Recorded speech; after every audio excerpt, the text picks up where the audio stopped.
So Moist Critical has found the biggest waste of money from what was it, 1800 or 18K? Was it 18K? 18K alpha male boot camp to $500 every 2 weeks for Tinder messages that could get blocked. Let's find out if this is the biggest one. We've all wasted money on something at some point in our lives. I know I'm guilty of I that. haven't. I once spent $200 on a pocket trumpet that I never learned how to play. I haven't. And then an I don't think I additional, have. like $150 on a theremin that I only tried to play a couple of times. Yeah, I've never and bought mastered. instruments ever And these two in my items life. now just haunt my shelves in the closet. Big waste of money, and I do regret it. Of course, this is going to vary from person to person, but I can say with a high level of confidence you have not wasted as much money as Universal did for the rights to The Exorcist. Oh. 400 million wow. clams in order to buy the rights for The Exorcist to make a trilogy out of it. And the first movie just dropped called Exorcist Believer. Yeah. And I'm here to tell you after seeing it that this was the worst money ever spent. They blew their load with 400 mil and had nothing left over for writers, so they really relied on ChatGPT to scrap something together. This is laughable. This movie did not make me a believer in the future of this franchise. It made me a believer in true evil in Hollywood to allow this type of fucking terrible blemish to exist. This film is insulting to the legacy of The Exorcist. It is by far the most influential horror movie ever made, The Exorcist I'm speaking about, and to have this movie now coming out, even though I know the second and third Exorcist movies aren't exactly the best, this is so much worse. They could have spent $400 million for the rights to Jimmy Neutron and made a Hugh Neutron spinoff, and it probably would have been higher quality than this. And they had self-reflection on like the importance here of what they were making. Jason Blum of Blumhouse, who was a producer on this film, even said that it's the riskiest movie he's ever made. Just because it's so expensive, usually the bar to success on everything we do because it's inexpensive is incredibly low. For The Exorcist, it's high. And that's an understatement. It's extremely high. And man, did it fall flat on its fucking face. Now let's dive in. I'd like to explain why I think this movie's so bad and perhaps the biggest waste of money I've ever seen from a Hollywood gamble. So, I'll go ahead and tell you there's two compliments I can give this movie. I'll start off with the good here before getting you with the knuckle With what you had, it was pretty well written. The good. It has an interesting premise. It has a couple of interesting ideas. And best of all, it's not that long, so it ends pretty quickly. That's fun. That's, of course, relatively speaking, it's about 2 hours long, but by modern movie standards, that's pretty quick these days. Everything wants to be like 2.5, 3 hours all of a sudden, so at least this is refreshing that it's only 2. Those are the only compliments I give it, and one of them is just that it ends, so you can leave and forget that you ever watched it. The biggest sin this movie commits, though, is being a fucking snooze fest. It is just unforgivably boring. That's interesting. If I didn't drink some gamer subs before going to the theater, I probably would have fallen asleep there trying to stay awake through this one.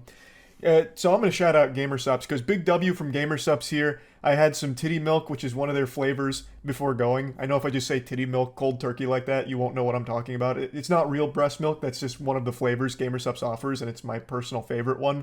I highly recommend GamerSups. I fucking love it. If you want to get some free samples, you can click the link in the description below. It's completely free, not even a shipping cost. GamerSups will just send out a bunch of samples for you to try, and you will most likely enjoy them. And yeah, if you also just want to use my code, it's code MOIST at gamersups.gg in order to get a discount on any of the items you might want to purchase. So big thanks to GamerSups. I am going to be getting into spoilers here, so this is your warning. I can't talk about what makes this movie so bad without some spoilers. Sorry in advance, but this is your warning.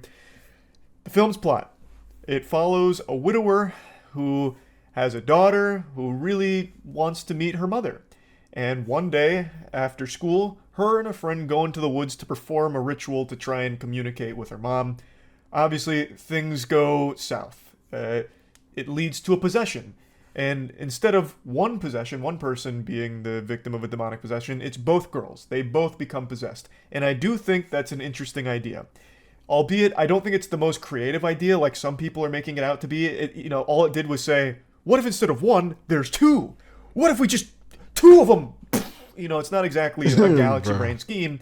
It's just they added another character to be possessed. And then the other character, that's not the widower's daughter, is kind of an afterthought. In fact, her entire family is an afterthought. You probably won't even remember their names by the time the film's over because they give them no time to develop and they have nothing to do here except fucking endlessly whine. They're just these personalityless drones, like these forgettable side characters that pop up occasionally in Skyrim to say a few lines before going along their way all robotic, never to be seen again.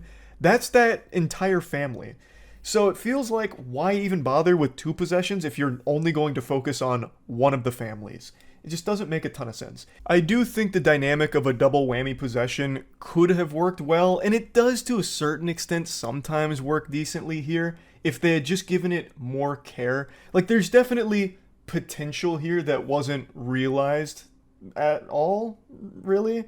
But, like, there were a couple of decent moments with the 2 possessions, especially towards the end. I could see some glimmer of possibility with this idea. Aside from the lip syncing sometimes, it makes it very clear that it's dubbed. So if you've seen The Exorcist, if you've seen any fucking possession movie, you know how it goes. They'll have a demon voice coming out of the child's body, and in here, sometimes the lips don't match up with the words. So it really feels like a poorly dubbed Team 4-star moment sometimes. Like, how could you even let some of that slide? It's very obvious. Also, speaking of things without a purpose in this film, they brought back Ellen Burstyn from the original Exorcist, so it shows you that this is a direct sequel.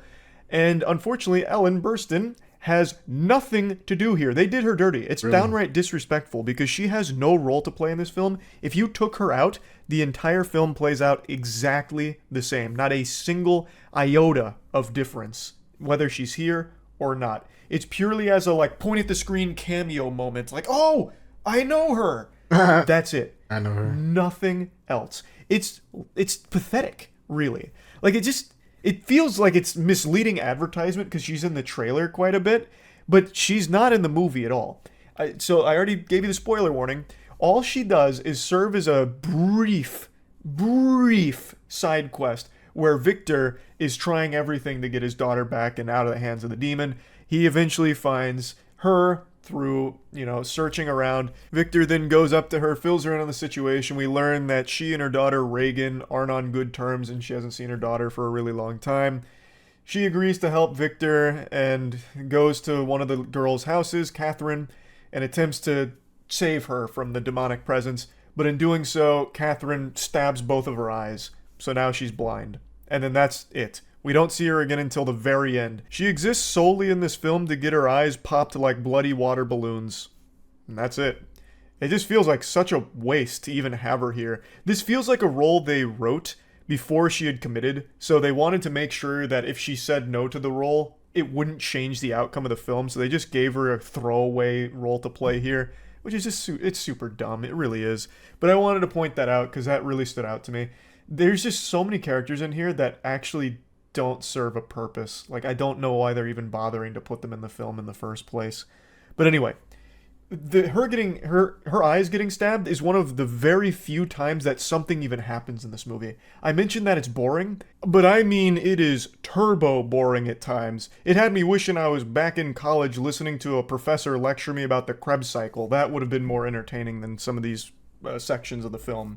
Now, the beginning of the film is spent trying to develop the characters a little bit. It's kind of like 2 different movies slammed together. The first half is trying to find where the girls went and what could have happened. The second half is then all of your generic horror movie tropes fucking crashed together haphazardly. And the first half I've seen get a lot of praise. You won't see it get any praise from me, though. I think everything it wanted to do in the first half was not done very well. Like, I think the intro is good, but then it doesn't really get you hooked on these character relationships. Victor and Angela only share brief exchange before Angela and Catherine go into the woods and go missing. And Catherine's family is basically just fucking ghosts here. Like, you barely even see them. And when you do, they do nothing but just go, ooh, and then you just, forget about them.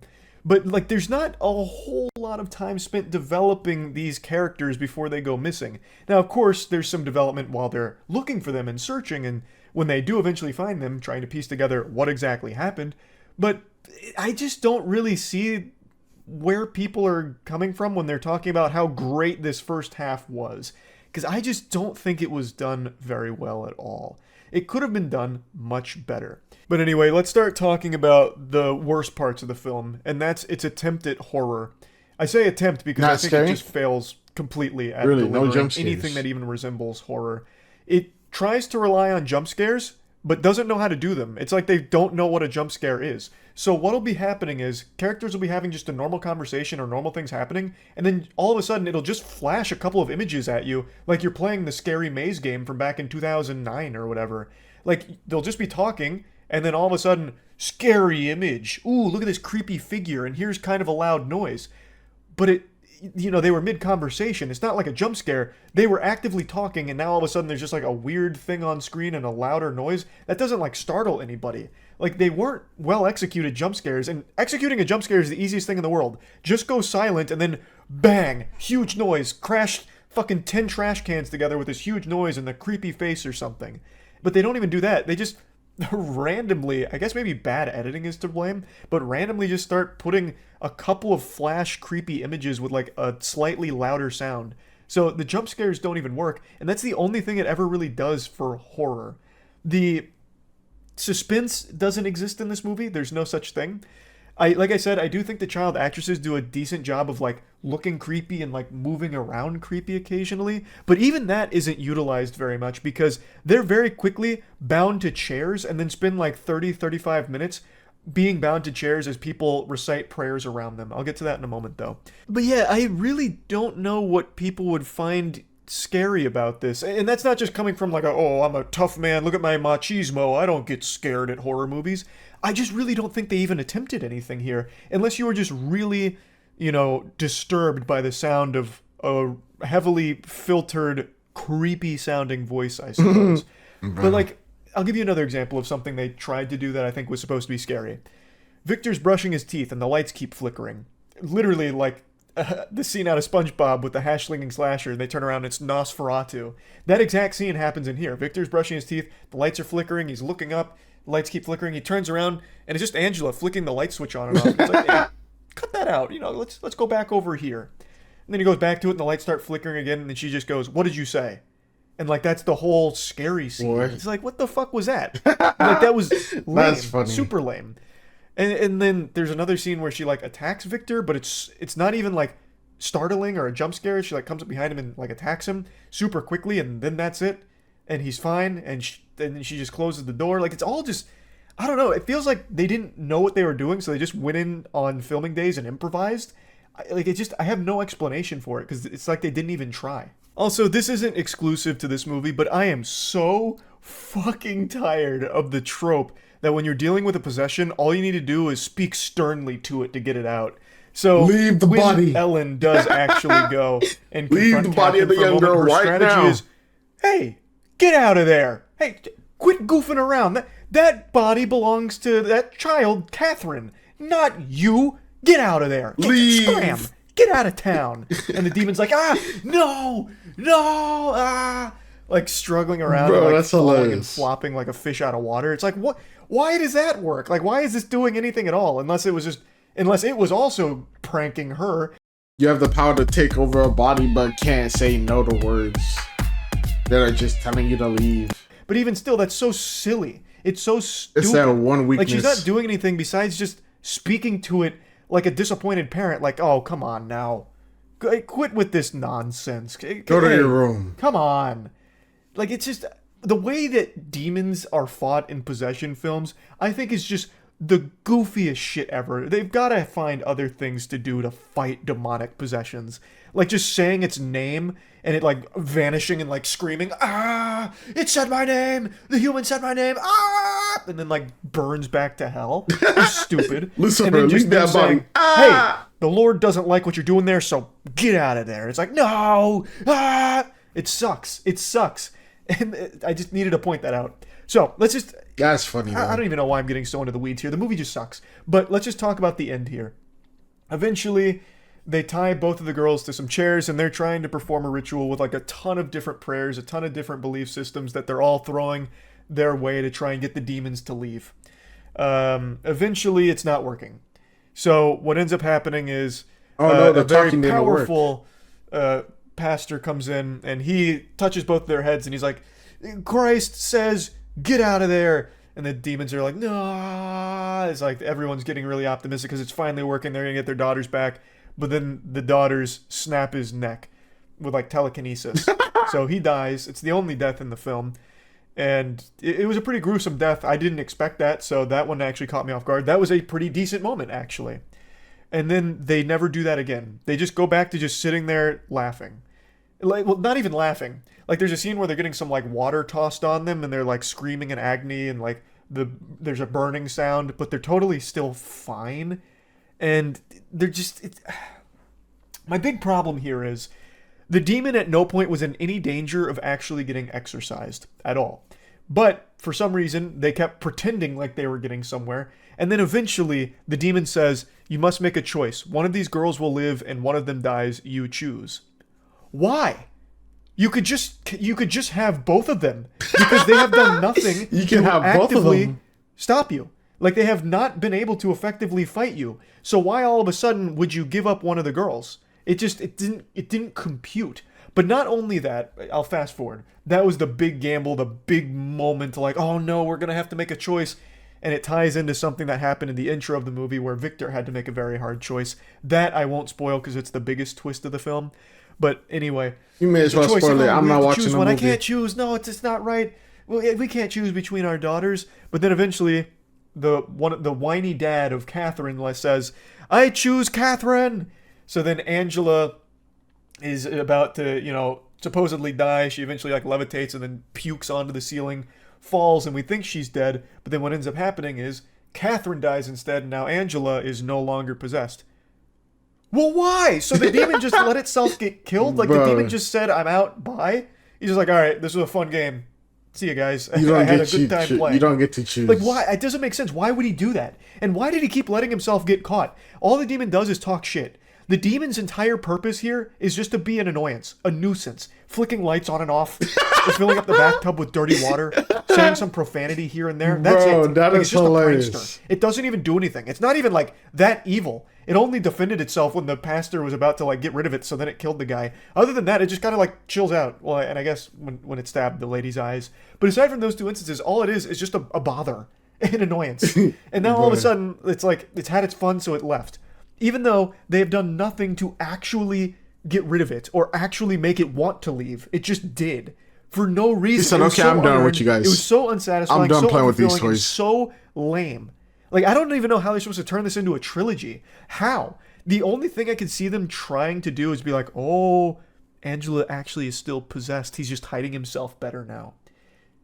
And that, of course, is probably the direction it's going to go, which is the laziest direction, but the only one it can go. There's no other options left for it. So they've already spent $400 million on this. They're going to fucking make a sequel, and then a sequel after that one. It's going to be a trilogy. I feel like there's no way they pump the brakes on it, even though this is flawed. I think they do another movie exactly like this one where the same thing happens, but with just a different family, and he's just like tired of them, so he just makes him pick one, kills the other, kills the one they pick, and leaves the other one alive and just leaves. Like, make that the sequel. He just keeps fucking around until he eventually gets They're caught. going to have to because they're already so deep in the hole. I just don't know how they even try to salvage it. I don't see how. This was terrible. It was actually terrible. That was actually hilarious, though. Even people were giggling at this movie. It's not good. Like, I can't believe they spent $400 He said they were on the most giggling. I'm iconic dead. franchise rights and blew it this badly. It's just, I don't know. It's crazy to me. But I wanted to talk about this because I think this is probably the biggest waste of money I've ever seen in Hollywood. So that's pretty impressive. That's about it. See ya. Nah, that was hilarious, bro. I'm sorry. That was hilarious. Imagine walking into a crowd, a theater, movies, theater. I guess a theater, right? I can't think of the name right now, but a theater with a bunch of people watching the same movie, what's supposed to be a scary movie, and people just laughing. And it's not Scary Movie 6 or something, which is supposed to be like a scary / funny movie. It's like supposed to be a serious scary movie. That's hilarious. But yeah, like, subscribe. See you guys later. Hope you have a good day or night, and bye.